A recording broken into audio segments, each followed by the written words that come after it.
বাসায় ঢুকলে তার চিল্লা চিল্লি, তার ক্যাটক্যাটারি ঠেলায় আমি থাকতে পারি না। মানে আর কি বলবো, ঢোকার সাথে সাথে তার শুরু হয়ে যায় তার ডায়লগ, তার অমুক, তার তেমুক, ইমুক। এবার খেলে এই এখানে একটু আসো তো, এখানে একটু আসো।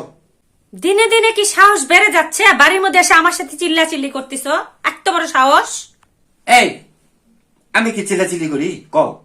তোমার চিল্লাচিল্লি ঠেলায় আমার কান ছালাপালা হয়ে যায়। আচ্ছা, তোমাকে একটা ধাঁধা ধরি, তুমি একটু ধাঁধার উত্তরটা দাও তো।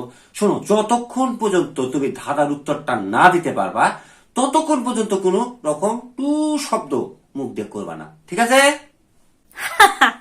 এটা একটা ব্যাপার হলো? এটা তোমার চুটকির খেল। বলো কি দাদা? ও, ধাঁধা ধরবো? আচ্ছা শোনো, ছোট্ট একটা পুকুর, মাছ টকবক করে, জালার বাটার সাধ্য নাই, জাল দিয়া মাছ ধরবার পারে।